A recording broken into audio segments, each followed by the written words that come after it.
எல்லாருக்கும் வணக்கம். Super star Rajinikanth வந்து கிறிஸ்துவ மதத்துக்கு மாறிட்டாரு அப்படின்னு சொல்லிட்டு ஒரு வீடியோ வந்து வைரலாக பரவிட்டு இருக்கு.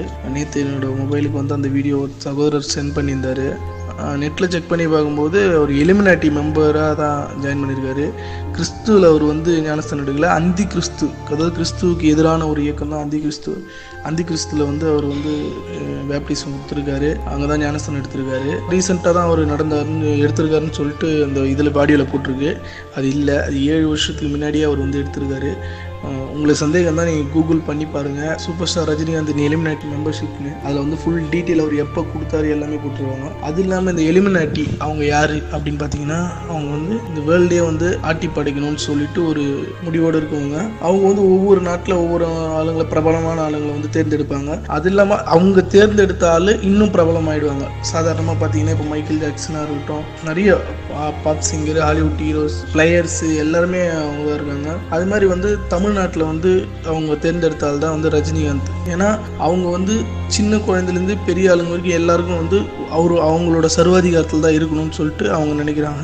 அதில் வந்து ரஜினிகாந்த், ஏன்னா ரஜினிகாந்த் நம்ம எது பண்ணாலும் நம்ம சின்ன பசங்க கூட பண்ணுவாங்கல்ல, அவர் ரஜினிகாந்த்னா ஸ்டைல் பண்ணுறாரோ அதே மாதிரி கை சிம்பிளாக இருக்கட்டும், அந்த பாபா சிம்பிள், அந்த மாதிரிலாம் ரஜினிகாந்த் பண்ணுற சிம்பிள் எல்லாமே எலிமினாட்டியோட சொந்த சிம்பிள், அவங்களோட லோகோஸ் தான், அவங்களோட வடிவம் தான். அந்த பாபா அப்படின்ற சிம்பிள் வந்து ஒரு எரும மாட்டோட முகம் மாதிரியே வந்து இருக்கும். அதுதான் வந்து எலிமினாட்டியோட சிம்பிள். அதை வந்து ரஜினி வந்து பிரபலப்படுத்தினார். தமிழ்நாட்டில் இருக்க எல்லாருமே அது மாதிரி பண்ணாங்க, இந்தியாவில் இருக்காங்க எல்லாருமே அது மாதிரி பண்ணாங்க. எலிமினாட்டிக்கு தேவை மொத்த பேரையும் ஒருத்தனோட சர்வாதிகாரத்தில் கொண்டு வரணுன்றது தான். அதனால தான் ரஜினி தேர்ந்தெடுத்தாங்க. அதுக்காக எடுக்கப்பட்ட ஃபோட்டோ தான் இந்த ஞானஸ்தானம் எடுக்கிறது. இது எல்லாமே அது இல்லாமல் ஒரு பாஸ்டர்ஸ் அவர் ப்ரேயர் பண்ணுற மாதிரி போட்டிருக்கு. வெளிநாட்டிலலாம் கிறிஸ்துவ சபையை விட அந்தி கிறிஸ்துவ சபை நிறையவே இருக்கு. இதில் நிறைய பேரும் இருக்காங்க. முக்கியமான பிரபலங்கள் அப்படின்றதால அது கொஞ்சம் ரகசியமாகவும் நடத்தப்படுது. இன்னொரு அதிர்ச்சி சம்பவம் என்னன்னா, நம்ம சென்னையிலேயே வந்து அந்தி கிறிஸ்து சர்ச் ஒன்று இருக்குது, அண்டர் கிரவுண்ட் சர்ச்சு. எங்கள் சகோதரர்லாம் சில பேர் அங்கே போயிட்டு வந்திருக்காங்க. இந்த மாதிரி சபைன்னு தெரிஞ்சுட்டு அங்கேருந்து கிளம்பி வந்துட்டு இருக்காங்க. அதனால் இந்த வீடியோ வந்து அவ்வளவும் போய் அவர் வந்து கிறிஸ்துவுக்கு மதம் மாதிரில அந்தி கிறிஸ்துவ மதம் மாதிரி இருக்காரு. அது இல்லாமல் அவர் அரசியலுக்கு வரமாட்டேன்னு சொன்னது எல்லாமே அவங்க அங்கே சொல்லுவாங்க. அவங்க இவரோட குடிமை அங்கே தான் மாட்டிக்கிட்டு இருக்கு. அவங்க என்ன சொல்கிறாங்களோ அதுக்கேற்ற மாதிரி தான் இவர் நடக்கணும். இந்த டைம் டு லீடுன்ற வார்த்தை மாதிரி அவங்க சொன்னாங்கன்னா இவர் இறங்கிடுவார்.